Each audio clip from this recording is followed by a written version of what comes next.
Assalamualaikum warahmatullahi wabarakatuh. Bertemu lagi dengan fisika kali ini. Di fisika kali ini kita akan melanjutkan materi tentang gelombang, yaitu pada sebab gelombang berjalan.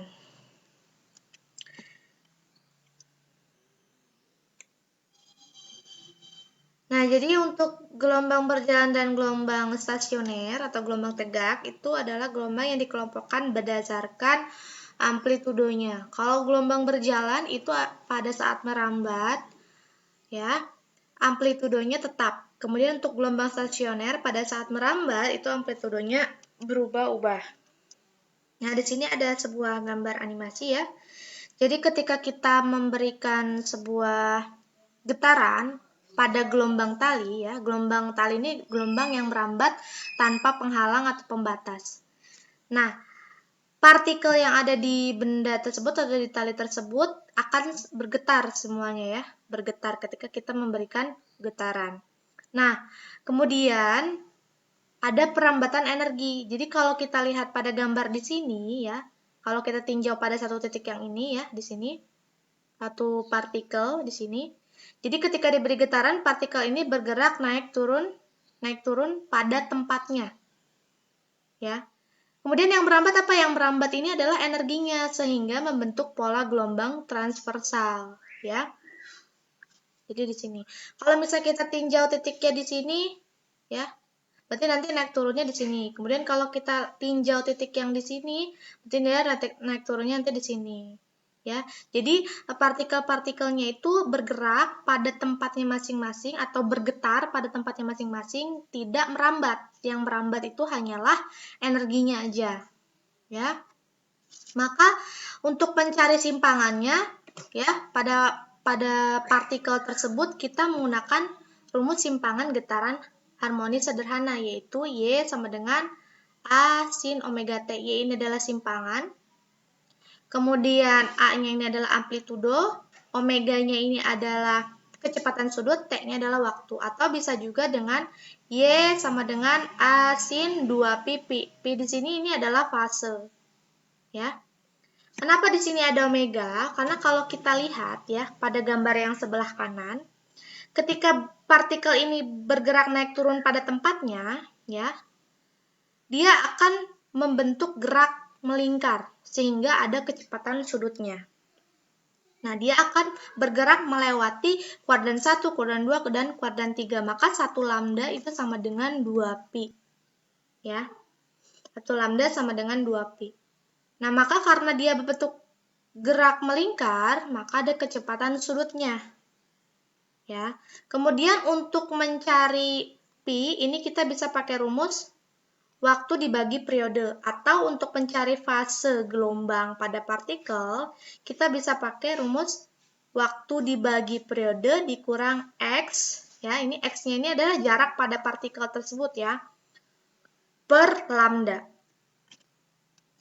Nah, sekarang contohnya kita mau mencari persamaan gelombang berjalannya. Kalau tadi kan persamaan getaran, kita amati pada satu titik partikel ya. Nah, kalau misalnya di sini Ibu punya beberapa gambar gelombang transversal. Kalau gambarnya agak jelek, maaf ya. Nah, tidak mahir untuk menggambar.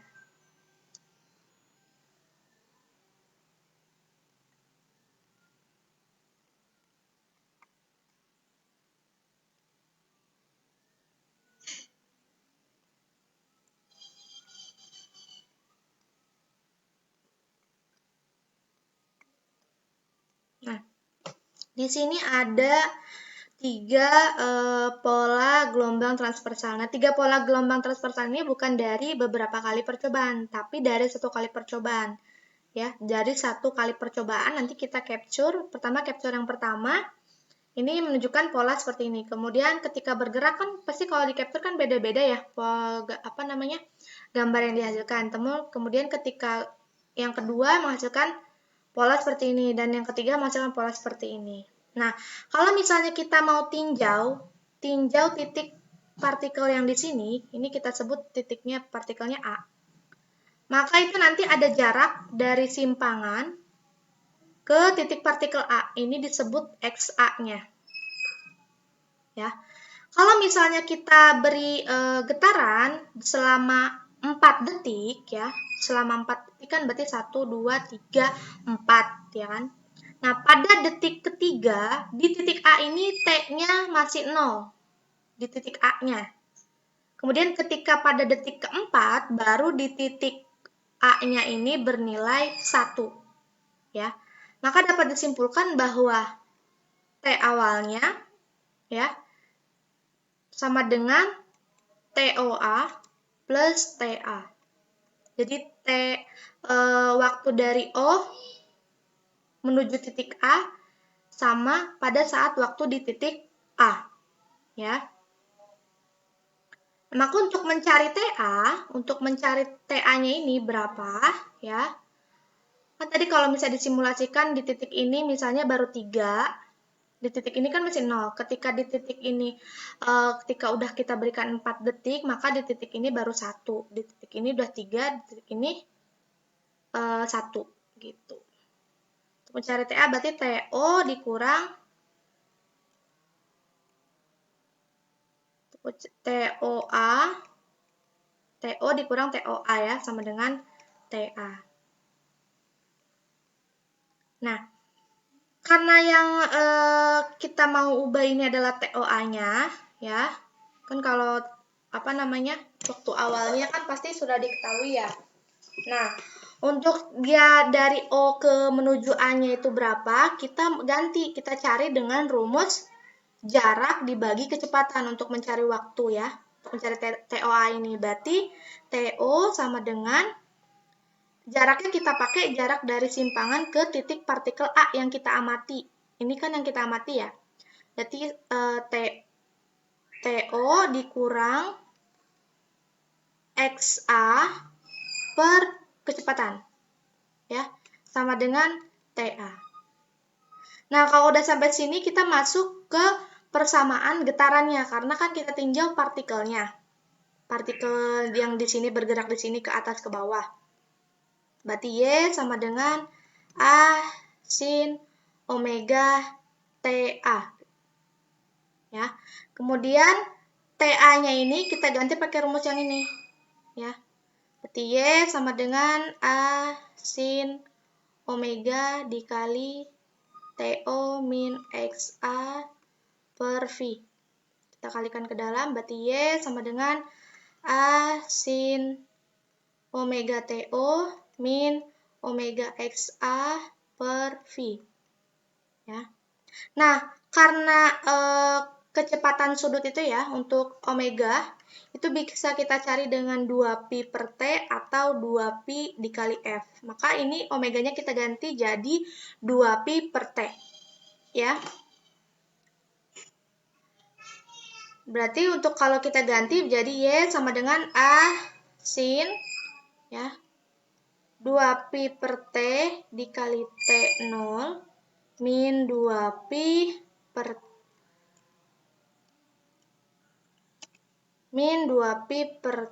T dikali ini T kapital ya, T periode dikali V kecepatan, kemudian 2pi-nya dikali XA. Gitu ya. Nah, kalau udah di sini, kita bisa lihat ya, T dikali V ini kan periode ya. Periode dikali kecepatan ini merupakan lambda. Karena kan rumus mencari cepat rambat itu adalah lambda dibagi dengan periode. Berarti kalau periode dikalikan dengan cepat rambat itu adalah lambda.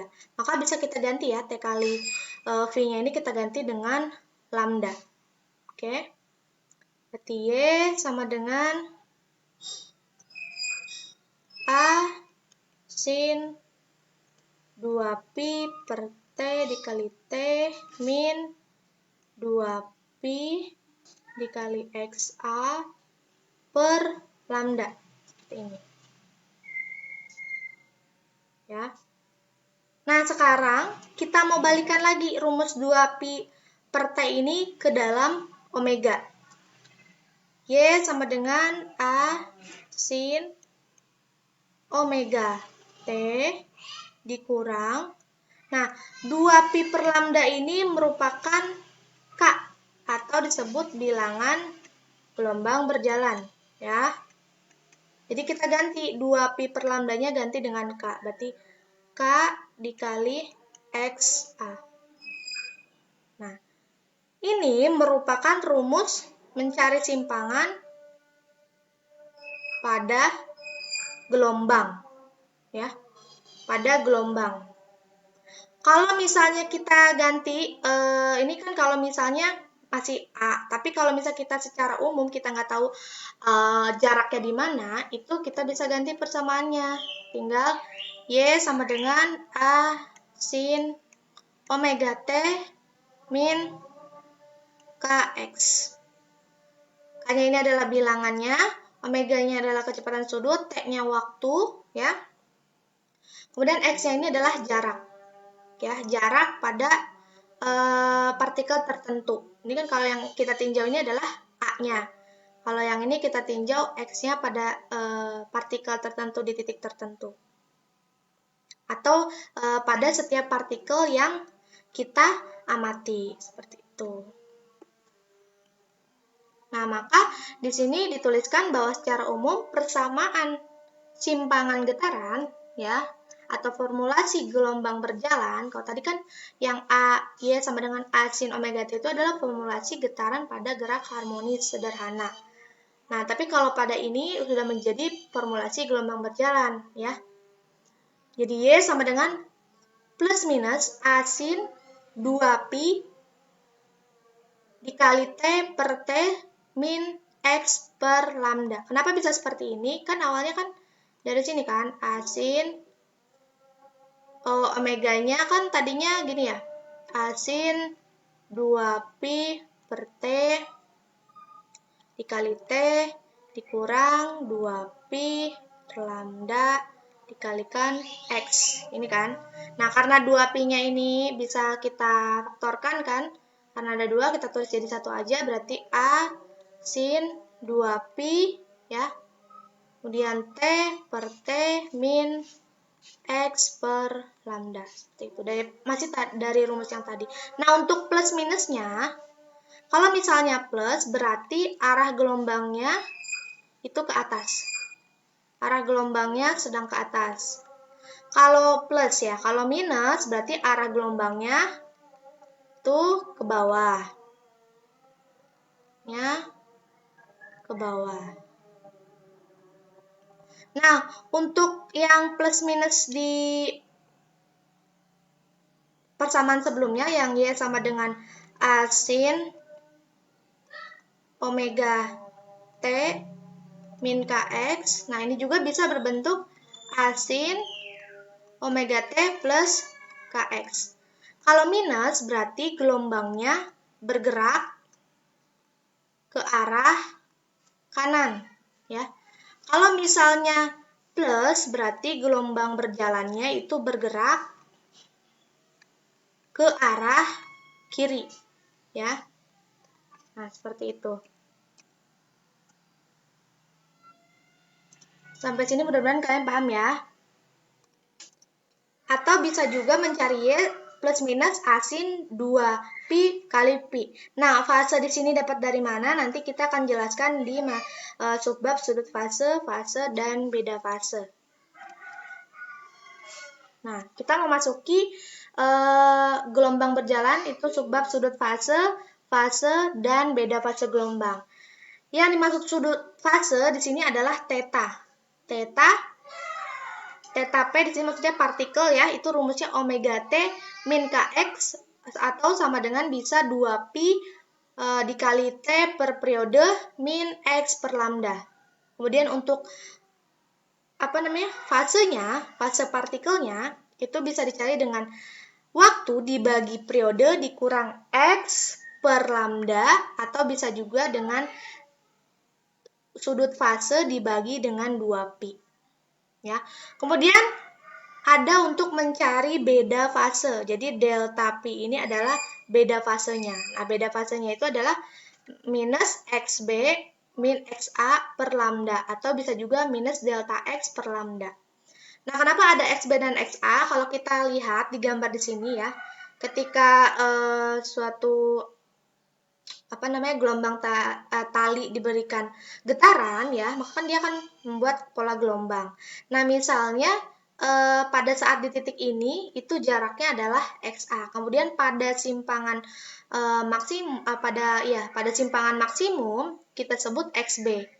Ya, maka untuk mencari beda fase antara partikel di titik B dan di titik A, ya, itu bisa dengan XB min XA.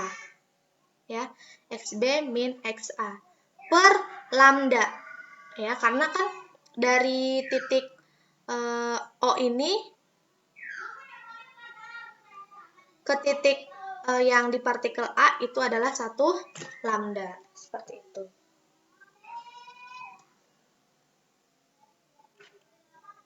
Nah, kalau misalnya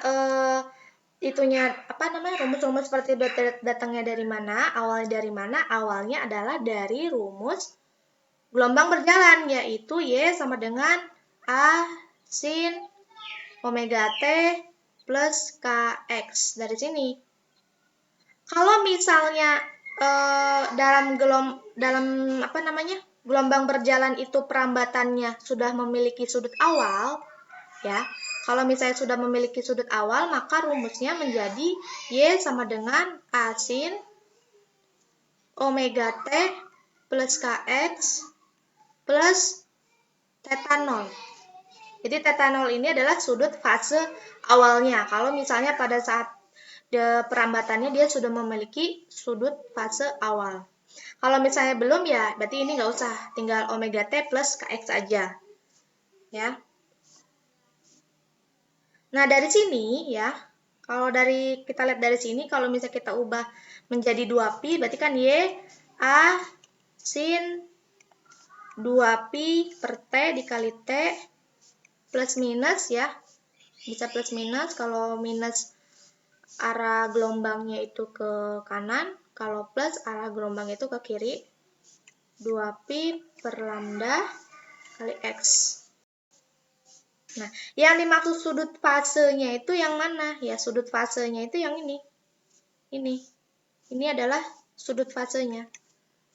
Sudut fase.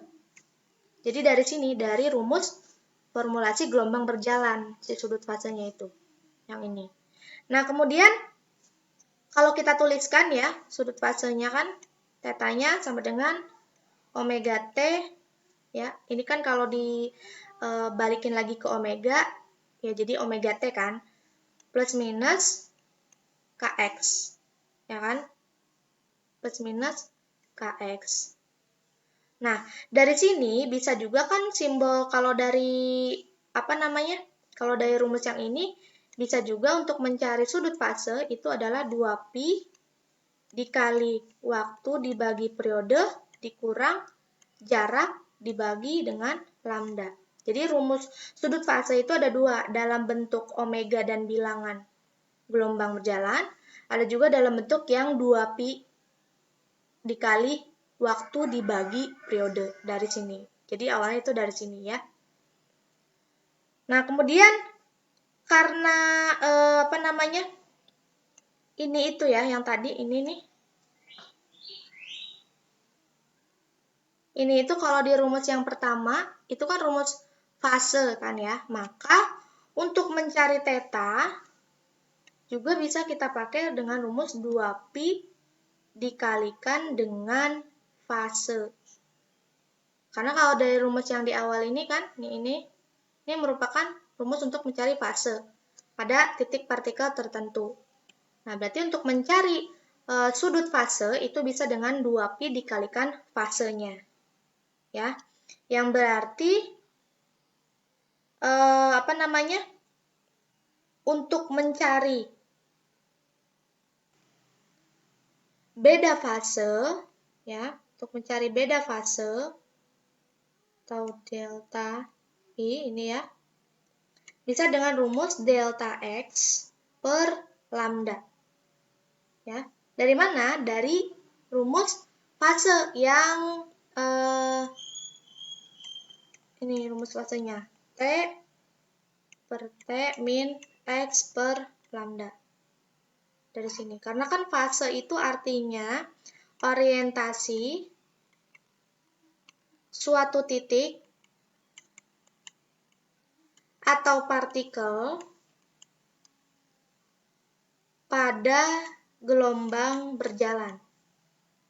Jadi kalau misalnya kita gambar ya, gelombang berjalan ya. Misalnya di titik ini orientasinya ke atas. Kemudian di titik ini orientasinya ke bawah, di titik ini orientasinya ke bawah, kemudian di titik ini orientasinya ke atas, di titik ini orientasinya ke atas, di titik ini orientasinya ke bawah, di titik ini partikelnya orientasinya ke bawah, kemudian titik ini partikelnya orientasinya ke atas, kemudian titik ini partikelnya orientasinya ke atas. Ya. Nah, dari orientasi partikel yang pertama ini yang ke atas dengan partikel orientasi yang ke atas juga di titik ini, ya. Ini kan sama aja dengan 1 lambda, ya kan? 1 lambda. Berarti beda fase dari titik yang partikel 1 ini yang orientasinya ke atas dengan titik 1 partikel yang di sini yang orientasinya ke atas juga, itu beda fasenya itu adalah sama. Ya. Beda fasenya sama. Ya. Kan karena beda fasenya itu 0, jadi dianggapnya sama beda fasenya. Dari titik ini ke titik ini. Karena dari titik orientasi atas 1 ke orientasi partikel yang selanjutnya ke atas itu 1 lambda.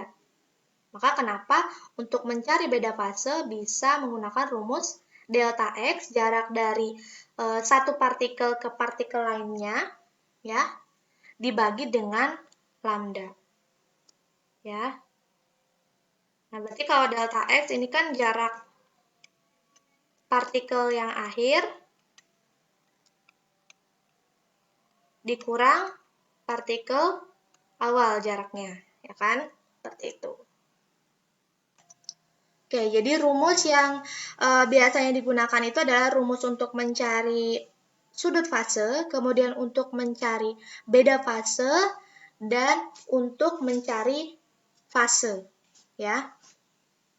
Tadi ada beberapa rumus yang udah Ibu kasih. Itu beberapa rumusnya. Nah, kemudian kita masuk ke kecepatan dan percepatan partikel.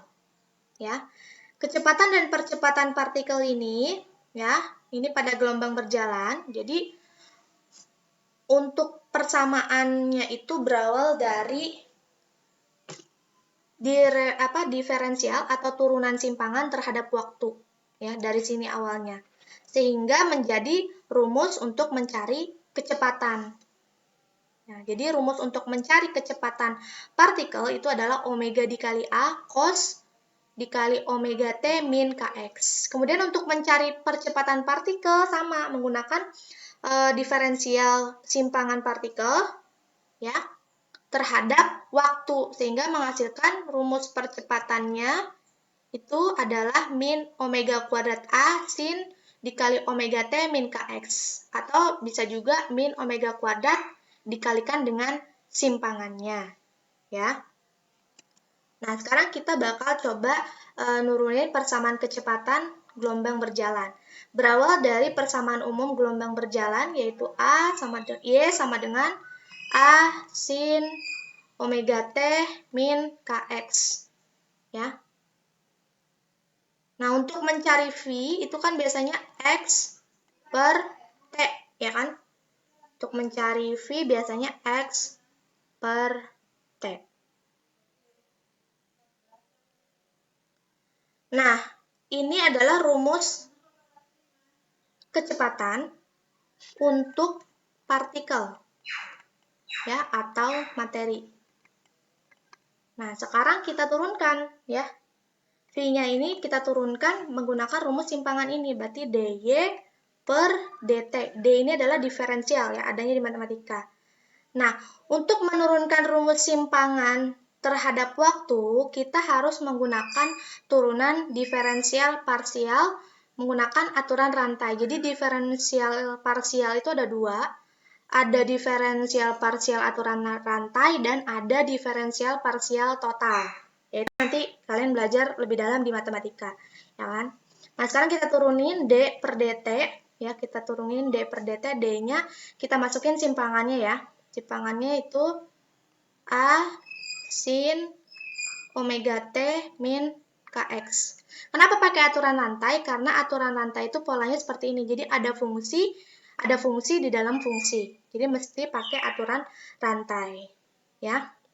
Nah, karena A ini konstanta, jadi konstanta ini tidak usah kita turunkan, kita keluarkan, ya. Berarti sama dengan A D per DT sin omega T min Kx, ya. Nah, dalam diferensial parsial aturan rantai, ya, untuk menurunkan omega T min Kx, jadi yang kita turunkan nih nanti sin omega T min Kx, jadi omega T min Kx yang kita turunkan, ya.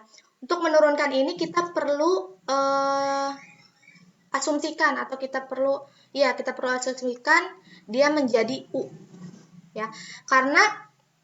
Kenapa? Karena untuk omega T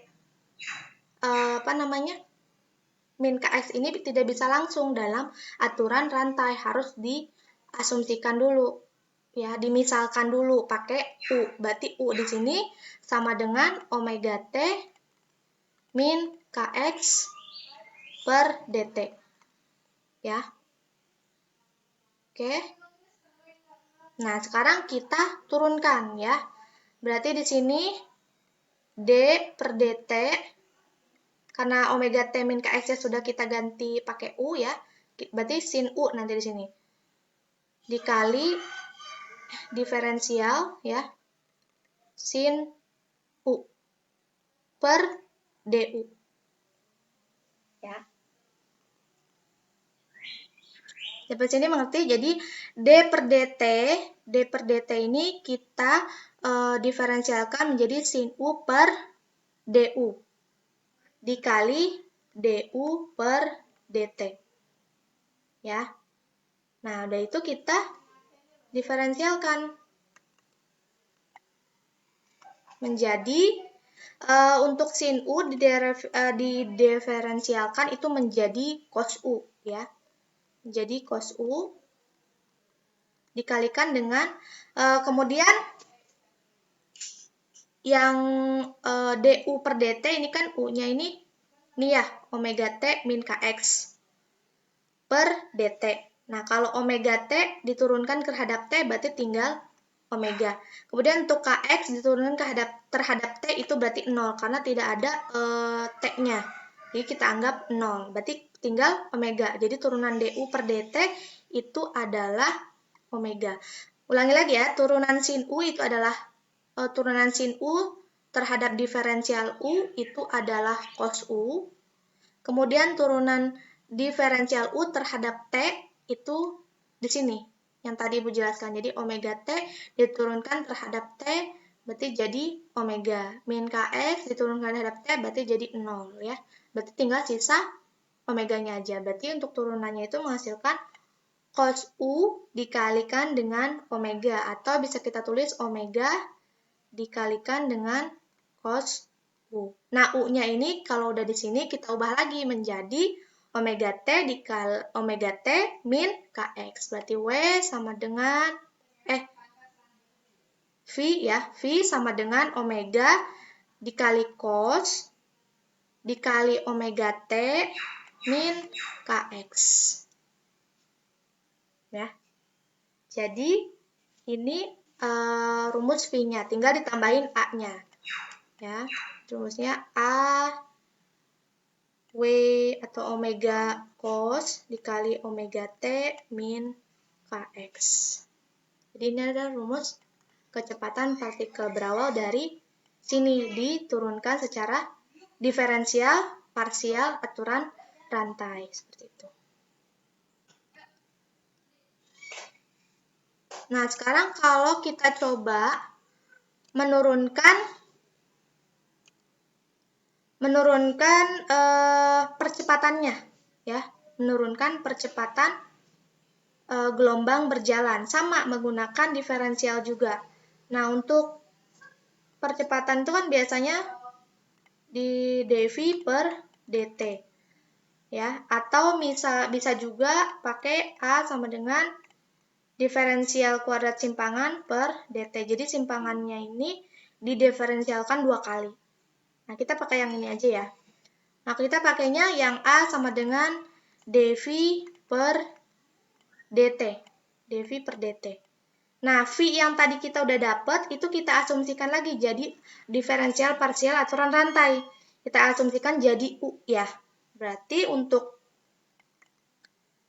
ininya, apa namanya, persamaan yang V-nya kan awalnya gini ya, yang tadi kita udah dapat itu A omega cos omega T min Kx. Nah, karena A dan omega ini udah bilang konstanta, ya, jadi kita keluarkan aja.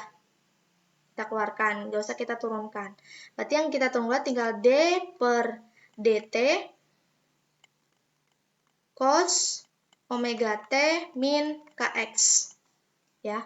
Nah, kita asumsikan omega T-nya menjadi U. Omega T min Kx-nya kita asumsikan menjadi U supaya lebih gampang. Berarti D per dt, ya, cos U itu sama dengan diferensial dari cos U per du. Ya, per du. Kenapa kita asumsikan pakai U? Karena nanti kita turuninnya diferensialnya terhadap du, ya.